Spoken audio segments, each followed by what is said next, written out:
여러분, 제가 왜 목회해야 돼요? 목사가 목회하는 이유가 뭐죠? 교인들 많이 오고 헌금 많이 하고 사람 많이 모이면 좋잖아요. 그래서 목회합니까? 안 그러면 여러분들을 때려서라도 천국으로 이 땅 삶의 것들을 내려놓고 매맞더라도 병들더라도 사업이 망하더라도 죽음의 사망의 음침한 골짜기를 걷더라도 그 속사람 예수 그리스도를 만날 수 있도록 권면하기 위해서 목회합니까? 여러분들이 내는 헌금 갖고 밥 먹고 사는데 풍족하고 교회 커지고 넓어지고 그것으로 행복하고 돈이 있으면 또 정치적으로 내가 가오 잡을 수 있고 이름도 낼 수 있고 그것이 내 꿈입니까? 여러분들은 왜 교회를 나오십니까? 목사는 왜 목회를 합니까? 보이는 것이 다가 아님을 깨닫게 되기를 바랍니다. 우리가 살아가는 현 상황 속에서 예수 믿는다는 것 현실적으로 어려움과 고난이 있을 수가 있습니다. 그러나 그 고난은 끝이 있습니다. 그 질병은 끝이 있습니다. 그 문제는 끝이 있습니다. 그러나 영원은 영원합니다. 우리의 속사람은 죽음으로 끝나지 않습니다. 이사갑니다. 하나님의 나라로. 육신의 장막을 벗는 날 하나님 나라로 돌아갈 겁니다. 온 곳으로 돌아갈 겁니다. 원위치로 귀향할 겁니다. 그래서 그 사역에 매진하는데 이제 죽을 날이 얼마 남지 않은 사형수 입장에서 로마의 감옥에 갇혀 있는 바울이 자기보다 약 30년 연하 믿음으로 나온 아들 디모데에게 녹록지 못한 사역 현장에 에베소 교회의 그 목회적인 힘든 상황 속에 있는 그에게 마지막 뜨거운 메시지를 주는데 그가 연소함으로 업신여김을 당하고 아르테미 신전의 우상의 사제들이 예수 믿었는데 들어와서 불교 신자가 예수 믿어도 불공들이듯이 예수 믿고 유교 신자가 예수 믿어도 유교 전통적 관원상제적으로 예수 믿듯이 아르테미 전각에 예수 믿던 사람들이 에베소에 와서 또 예수 믿는데 스타일이 족보 신화 타령하고 거짓 교사의 잘못된 가르침 이것이 팽배하니까 너무 목회적 환경이 힘들었어요. 그런데 점점점 목회자의 뜨거웠던 가슴은 식어지는 거예요. 마귀의 공격을 하도 받다 보니까 마음이 힘들어지는 거예요. 내가 계속 목회해야 되나? 이런 것으로 고민하고 있어요. 바울이 눈치챘어요. 기도하는 가운데 영적으로 느낌이 왔어요. 그리고 그에게 메시지를 주는 것이 오늘 본문이에요. 6절 본문 올려볼게요. 그러므로 내가 나의 안수함으로 사도 바울이 장로회에서 모아서 안수할 때 디모데를 신앙으로 낳은 아들을 안수해서 사역자로 세웠습니다. 내가 나의 안수함으로 내 속에 있는 하나님의 은사 다시 불리듯 하게 하기 위하여 너로 생각나게 다시 리멤버 다시 생각해보라. 제가 88년도에 목사 안수를 받았습니다. 31년 지났습니다. 31년 전에 검은 도포자루 뒤집어 쓰면서 무릎 꿇고 안수 받을 때 그때 가졌던 헌신의 자세 지금 남아있을까요? 타락하고 변질했겠죠. 엄청 변질. 그때는 아골골짝 빈들에도 어디든지 가겠다고, 먹을 것이 있던 없던 상관없다고, 형이 하학적인 종교를 믿는 것이 아니라 살아계신 하나님 믿는다고 헌신하며 31년 전에 무릎 꿇었을 거예요. 지금도 그럴까요? 변질됐겠죠. 목회하다가 상황적으로 환경적으로 물질적으로 사람에 치대고 물질에 치대고 환경에 치대다 보니까 안수 받을 때 처음 신앙 시작했을 때 주를 위해 어떻게 살겠다고 하나님이 주신 기프트, 탤런트, 은사를, 카리스를 잃어버렸어요. 바울이 다시 불리듯 하기 위해서 리멤버, 생각해라. 다시 한번 기억해봐. 즉 원점으로 돌아가라. 그렇게 이야기하고 있어요. 여러분, 오늘 바울이 디모데에게만 주는 메시지로 듣지 않고 나 각자 개인에게 나를 목사로 부르셨을 때, 여러분들을 장로로, 권사로, 집사로 부르셨을 때, 여러분을 그리스도인으로 새 생명 가운데 부르셨을 때, 여러분을 중생시켜 주셨던 날 주를 향해서 어떤 믿음 생활하겠다고 가졌던 그 첫사랑의 믿음 다시 돌아보고 회복할 수 있게 되기를 바랍니다. 다시 불일 듯하게 꺼져간 불, 이제 잿더미만 남은 거다. 연기만 모락모락 피고 있는 것에 불씨가 다 꺼져 있진 않은지 다시 불일 듯하게. 작년 2월 달에 우리 정혜숙 기사님하고 이열 전사님과 같이 제가 그리스를 갔었습니다. 집시촌에서 잠을 잤어요. 2월 달인데 좀 추웠어요. 난로를 피웠습니다. 근데 그거 통세 파이프에다가 나무 토막 몇 개 집어넣은 거는 30분이면 다 타요. 밤 시간은 겨울은 밤도 길어요. 그러니 밤에 떼어놓고 새벽에 한번 떼우고 이른 아침에 또 일어나서 한 3번은 불을 펴야 돼요. 저 두 사람들은 불을 펴본 경험이 없잖아. 집시촌에 안 살아봤으니까. 그래서 제가 새벽에 일어나서 불 붙여가지고 불씨 살려서 다시 따뜻하게 해주니까 좋아하더라고요. 여러분, 꺼져가는 불씨 다시 살리세요. 여러분 안에 잃어버렸던 믿음 다시 회복할 수 있게 되기를 바랍니다. 그래요. 사실 사도 바울에게 그 순간에 다시 안수하고 있었던 것은 아니었어요. 이미 안수를 받았어요. 그런데 잊어버렸어요. 세월이 지나는 가운데 다시 새롭게 헌신하고 결단할 것을 기억하라고 이야기하고 있는 거예요. 디모데후서 4장 14절에 볼게요. 먼저 안수받았던 그때를 추억시켜주는 메시지입니다. 내 속에 있는 은사, 즉 하나님의 은사죠. 곧 장로회 회에서 안수받던 날, 그날 헌신했던, 결단했던, 각오했던, 예언을 통하여 받았던 것, 이걸 왜 가볍게 여기지 말라. 이게 뭐예요? 잊어버린 거예요. 소명을 가볍게 생각한 거예요. 그때는 목숨 걸고 주를 위하여 살겠다고 했는데 그 믿음이 싸늘하게 식어진 거예요. 세상에 살다 보니까. 이 모든 일에 다시 전심전력하라. 그리고 성숙함을 모든 사람 앞에 나타내라. 그리스도인은 갈수록 성숙해야 돼요. 여러분 주변을 살펴보세요. 예수 믿는 자들 가운데 그 양반이 예수 믿은 지 3년이 됐대, 10년이 됐대, 20년 됐대. 야, 너무너무 멋있어졌다. 이런 분 보셨습니까? 그 사람 20년 됐대, 30년 됐대. 야, 근데 신앙이 그 모양이냐? 도대체 뭘 믿은 거야?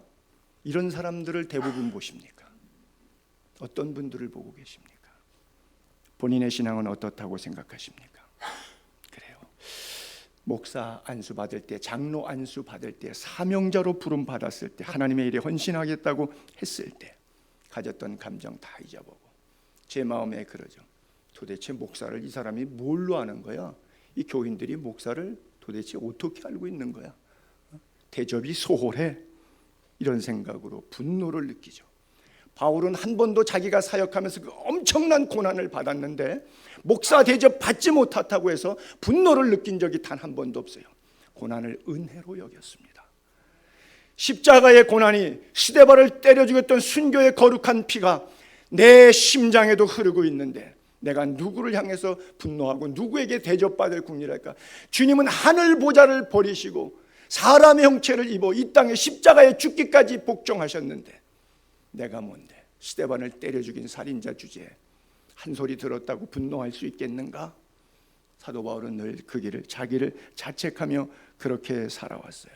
그 이야기를 디모데에게도 권면해주고 있는 거예요. 잃어버린 첫사랑의 관계로 돌아가라고요. 그래요. 오히려 자기가 사역자가 되었을 때 사역자는 어떤 모습으로 살아야 되는가? 그리스도인은 종된 자의 자세는 어떻게 살아야 되는가?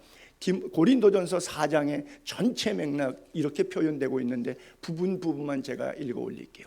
고린도서 4장에 보게 되면 사람이 마땅히 우리를 그리스도의 일꾼이라면 하나님의 비밀을 맡은 자로 여기고 있다면 그가 어떻게 살아야 되는가? 충성스럽게 살아야 된다. 내가 생각해 보니까 하나님이 우리를 사도로 불러갖고 뭘 했냐면 아주 목사 만들어서 장로 만들어서 죽이려고 아주 톡톡이 개망신 주려고 임직했구나. 죽이기로 작정된 것 같이 끄트머리에 두었다. 우리는 목사 되면 목사님 오세요. 좋은 자리 주죠. 식당 가도 여기 목사님 앉으실 거니까 자리 비워. 우리 장로님 앞에 목사님 이런 자리. 그렇죠? 항상 어디 상석. 장로님 되고 목사 되면 어디에 상석 마련해 주죠. 근데 바울은 깨달은 거예요. 나를 말석에 앉히려고 목사 만드셨구나. 이렇게요. 죽이기로 작정돼 같이 끄트머리에 두었다. 심지어 우리는 세계고 천사 사람들에게 구경거리가 영육간의 구경거리밖에 안 되는 존재. 우리는 그리스도 때문에 어리석게 된다. 우리는 약하게 된다. 빨간 글자면 우리는 줄이고 목마르고 헐벗고 매맞고 정처가 없고 모욕을 당한 즉 축복하고 박해를 받은 즉 참고 비방을 받은 즉 권면하고 우리가 지금까지 세상의 더러운 것 만물의 찌꺼기같이 되었더라. 또 한 구절 볼까요? 그렇게 됐는데 그게 임직인데 그게 목사가 그게 장로의 길인데 바울은 이렇게 말합니다. 그러므로 이 길을 가라. 나는 너희에게 권면한다. 너희는 나를 본받는 자가 되라. 내가 걸었던 길은 이 길이다. 예수님께서 제자들에게 하셨던 말씀과 같죠? 인자는 머리 둘 것이 없다고요. 하나님의 나라는 말에 있지 않고 오직 능력에 있습니다. 이것이 그리스도인이 걷는 길입니다. 하나님께서 우리를 부르신 길이에요. 저는 제 아들이 일반 대학을 나왔는데 신학대학원을 목사가 되겠다고 가겠다고 해서 2달 동안 뜯어 말렸습니다. 목사가 되길 원치 않았습니다. 왜냐하면 진짜 목사가 되는 길이 뭔지 그 아들은 모르지만 저는 알기 때문이었습니다. 이 아들은 몰라요. 지금 목사가 되는 길이 어떤 길인지. 큰 교회, 큰 차, 좋은 집, 많은 사례비, 해외 남다녀서 뽀다곤하게 정장 비싼 거 입고서는 설교하러 다니는데 그 마이크에 강단에 서 있는 그 모습이 찬란하기까지 너무 멋있어. 화려하게 멋있어. 목사를 보는 시각, 아마 현대 젊은이들, 현대 크리스천 소사이어티의 대부분의 사람들이 목사를 바라보는 시각이 사도 바울이 말하는 목사와 다른 목사일 거예요. 그래서 신학교 가려고 할 거예요. 제가 가지 말라 그랬어요. 이 길이 그렇게 가려면 장사해서 먹고 살면 속 편하게 먹고 살고 평신도로 교회 섬기면 욕 안 먹고 주의 일 할 수 있어요. 조금만 해도 칭찬받을 수 있어요. 주의 종은 잘해도 당연한 것이고 조금 못하면 성직자가 그거밖에 안 되냐고 수준 폄하 당하는 위치입니다. 왜 그 길을 굳이 가야 돼요? 조금만 움직여도 목사가 받는 사례비보다 훨씬 낮게 생활할 수 있어요. 세상적으로 대학원 나오면 공부 좀 하고 자기가 전문 지식 갖추면 머리 좀 있으면 얼마든지 웬만한 목사 사례비보다 낮게 살 수 있어요. 물론 극대형 교회를 제외하면. 그런데 왜 그 길을 가겠다고 하는 것인지.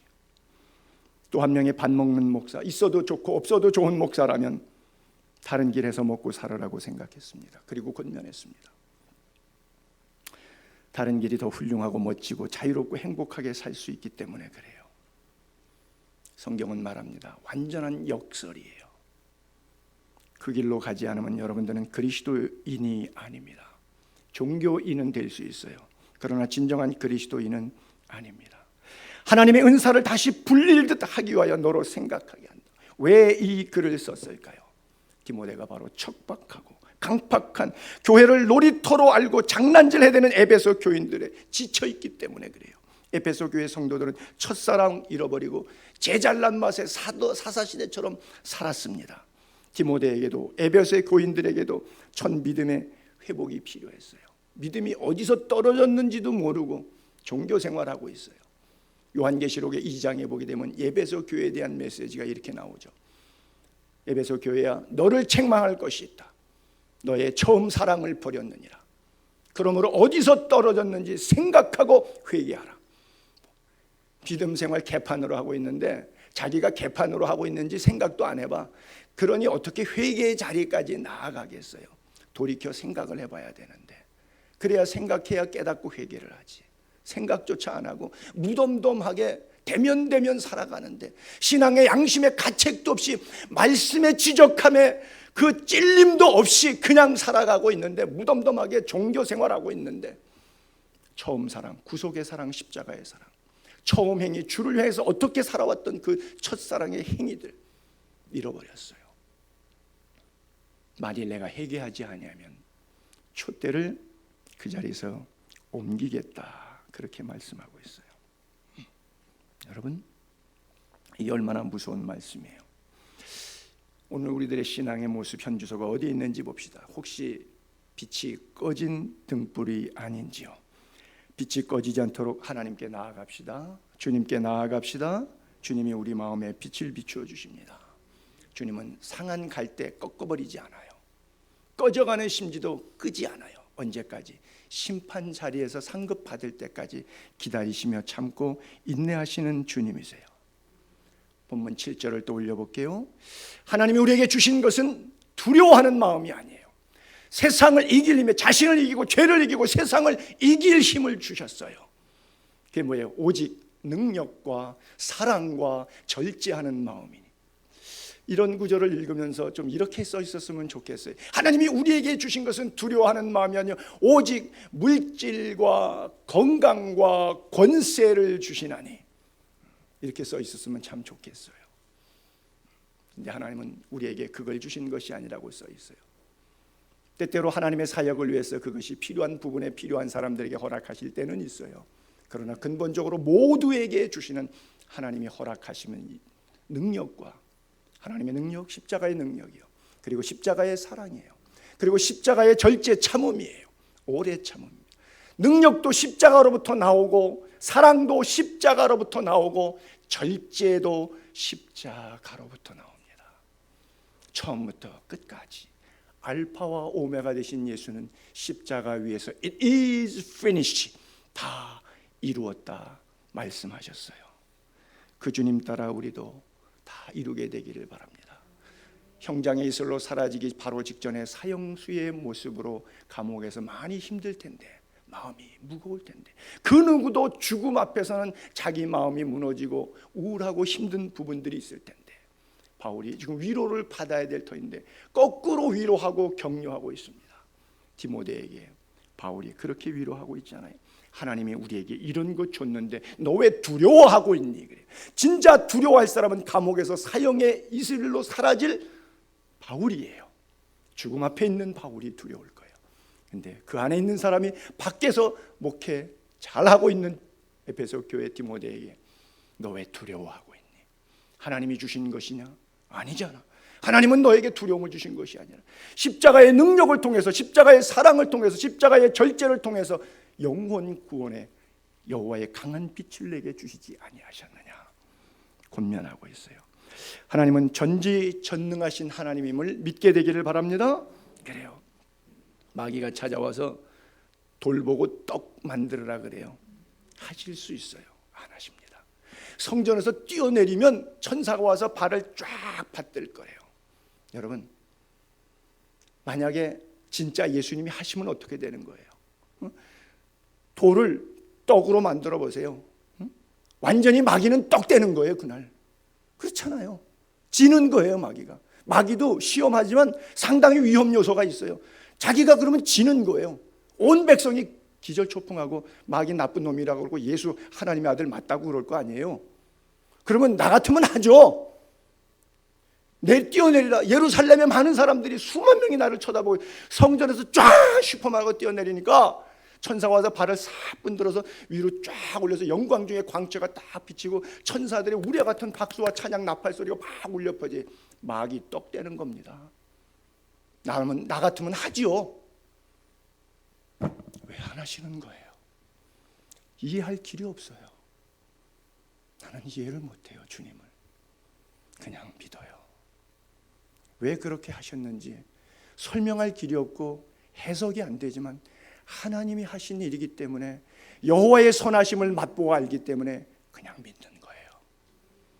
세상적인 원리로, 물질적인 원리로, 상황적 원리로, 마치 아인슈타인의 상대성 원리처럼 하나님의 원리가 그렇게 쫙 들어맞으면 내가 예수 믿기가 좋을 텐데, 과학적이고 상식적인 납득이 되니까, 멋있으니까. 근데 하나님은 그렇게 일하시지 않으셨어요. 목사에게도 마찬가지예요. 치사하고 더럽고 안 입고 온 감정을 통해서 하나님의 사람이 가야 될 길을 말씀하고 계세요. 나를 훈련시키세요. 여러분들을 그렇게 훈련시키세요. 그 훈련 앞에 도망가지 마세요. 정직하게 이것이 하나님이 우리에게 주신 것이라고 믿음으로 수용할 수 있게 되기를 바랍니다. 그래요. 우리 하나님 참 좋으신 하나님이에요. 빌립보 감옥에서 옷 찢기고 매맞고 감옥에 갇힙니다. 나중에 그가 무죄인 것을 알고 기도하는 가운데 지진으로 옥문이 열리니까 하나님의 사람 역사로구나. 그래서 간수가 와서 맞은 자리 씻겨주고 음식 차려주고 온 가족이 세례받고 예수 믿고 그날 구원받아서 기쁨이 크게 더했어요. 나가시라 그랬어요. 당신은 죄가 없는 분이십니다. 그랬더니 바울이 뭐라 그러죠? 내가 로마 사람인데 죄도 정치 않고 공중 앞에서 때리고 감옥에 넣었더니 이제는 조용히 나가라느냐? 아니라, 나는 로마 시민권이 있다. 암행어삼 앞에 딱 내놓습니다. 당신들 잘못했어요. 공개 사과해. 그렇지 않으면 안 나갈 거야. 감옥에서 안 나가고 그대로 절포덕 앉아 있어요. 상관들이 놀랬습니다. 왜요? 헬라의 아전들인데 로마 총독의 지시하심을 받아서 그 밑에 일하고 있는 사람들, 자기보다 더 한 끗 높은 분이셨어요. 로마 사람이었어요. 깜짝 놀랐습니다. 와서 손이 발이 되도록 빌었습니다. 그리고 갔습니다. 저는 이 구절을 대할 때마다 헷갈리는 거예요. 나 같으면 때리기 전에, 매 맞기 전에, 어려움 당하기 전에 암행어삼 앞에 딱 꺼내놓고 손대지 마 그랬을 거예요. 왜 그거 안 쓰셨는지 나는 이해할 길이 없어요. 사도 바울의 심장에는 도대체 뭐가 있는지, 무엇을 기대하고 있는지 아마도 제가 추측해보건데 그건 혼자의 나름대로의 그냥 상념에 불과해요. 사도 바울이 기도할 때 하나님께서 마패 감춰라, 고난 당해라, 마패 감춰라, 힘쓰지 마, 돈 쓰지 마, 권세 쓰지 마, 권력 쓰지 마, 백 쓰지 마, 그냥 당해. 내가 할 일이 있어.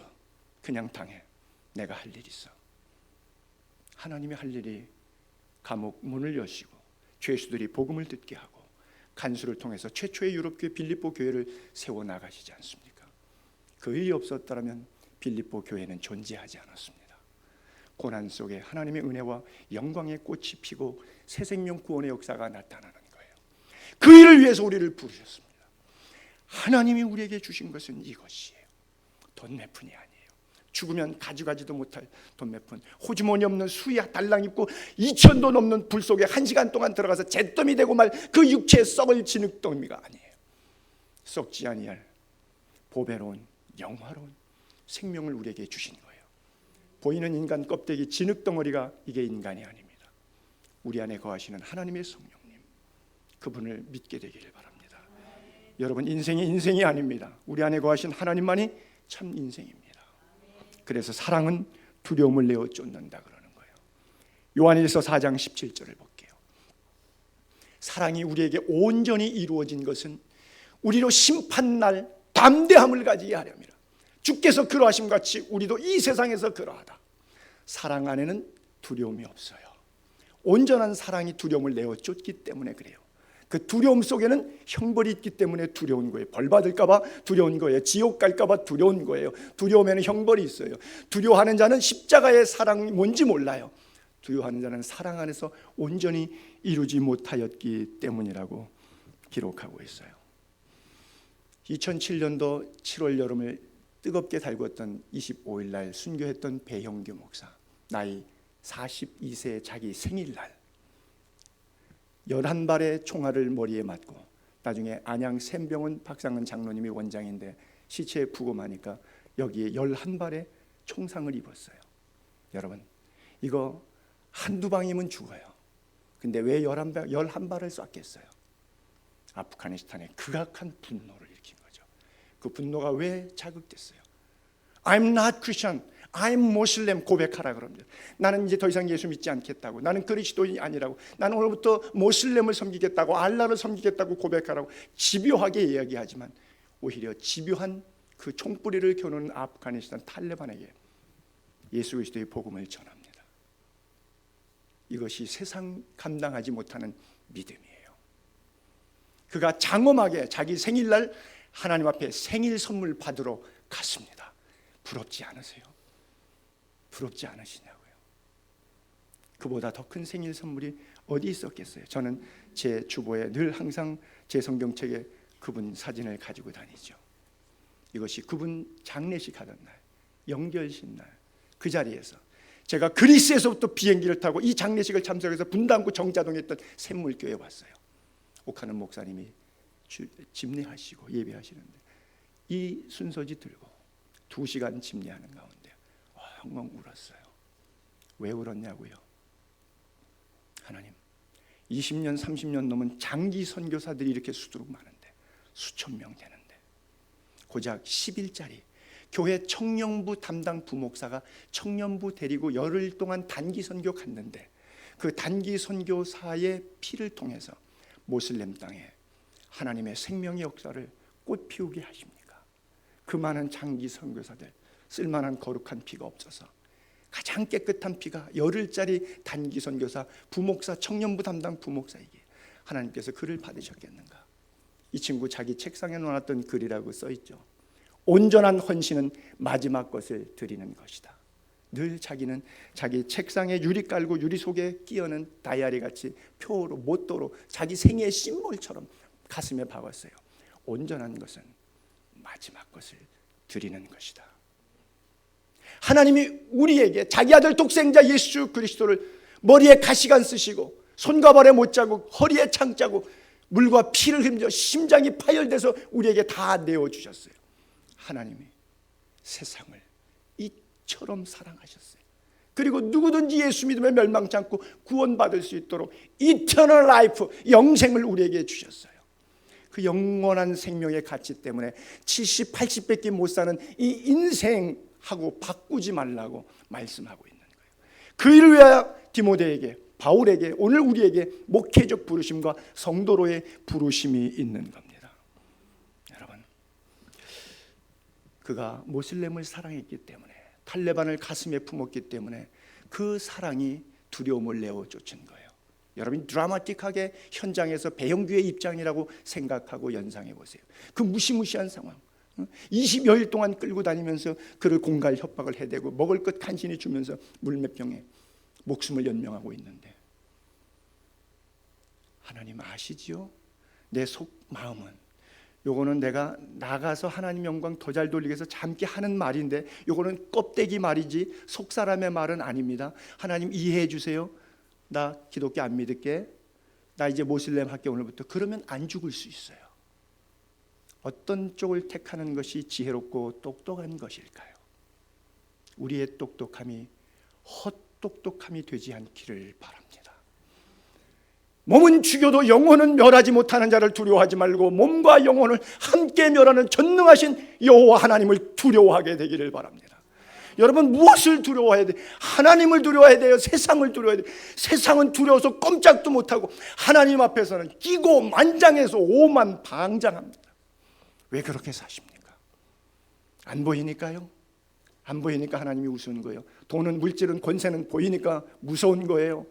보이는 건 무서워하지 마세요. 보이지 않는 하나님, 날 위하여 십자가에 아들을 찢어주신 하나님, 나보다 나를 더 사랑하는 하나님, 그 하나님의 십자가의 사랑 앞에 내 인생이 무릎 꿇고 걸어가시기 바랍니다.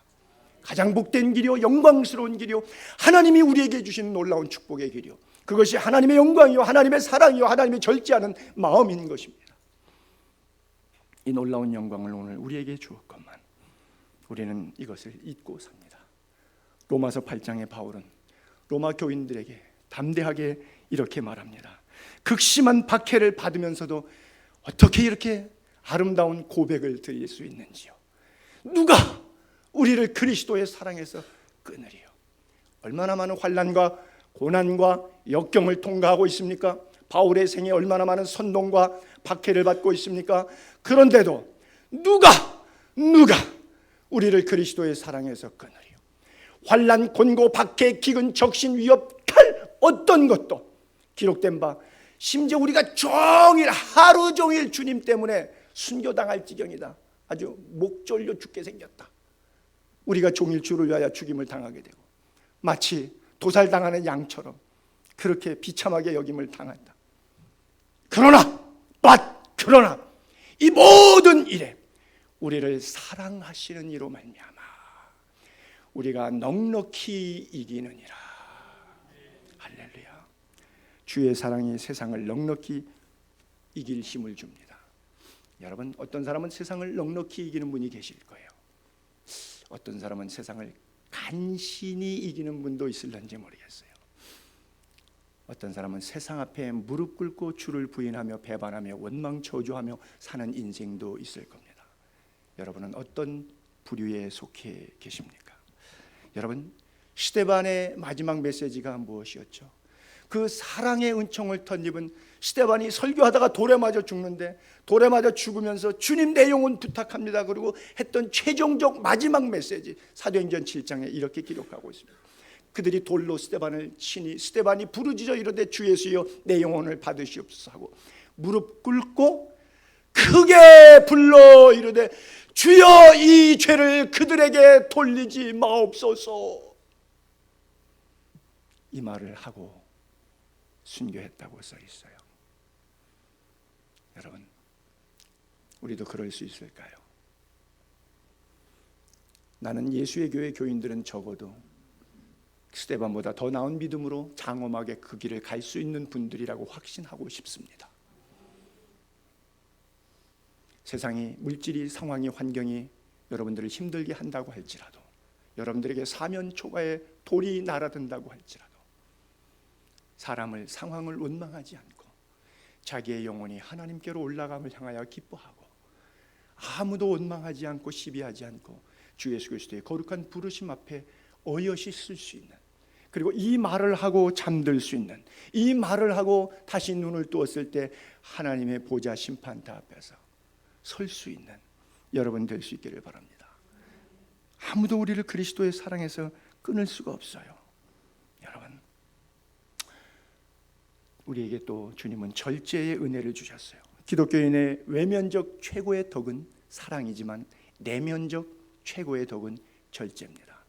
갈라디아서 5장 22절로 23절 사이에 보게 되면 성령의 9가지 열매들이 나오는데, 사랑과 희락과 화평과 오래 참과 자비와 양성과 충성과 온유와 마지막 절제, 즉 알파로 사랑이 써 있고 마지막 끝부분에 오메가로 절제가 써 있어요. 성령의 열매 9가지의 배열 순서가 그렇게 되어 있어요. 여러분, 보이는 사랑으로 시작해서 보이지 않는 내면 세계의 절제 이르기까지, 이것이 그리스도인의 참된 덕목이고, 요 9가지의 내용들이 우리의 삶의 신앙의 열매들이라고, 성령의 열매, fruit of Holy Spirit 이라고 성경은 분명히 우리에게 기록되고 있어요. 이 은혜가 있게 되기를 바랍니다. 세상을 하나님의 관점으로 보는 눈이 있을 때 우리는 절제할 수 있습니다. 그것이 십자가의 능력입니다. 마치 고대 그리스의 에피쿠레스 학파처럼 사람이 죽으면 끝인데 사는 날 동안 지식이든 뭐 먹는 것이든 성적인 것이든 내 마음대로 하고 죽자, 그런 쾌락주의, 니힐리스트 이런 사상에 빠지는 것이 아니라, 말세의 특징 중에 하나가 바로 무절제 아니겠습니까? 그리스도 안에서 절제하는 여러분 될 수 있기를 주의 이름으로 축복합니다. 기도하겠습니다.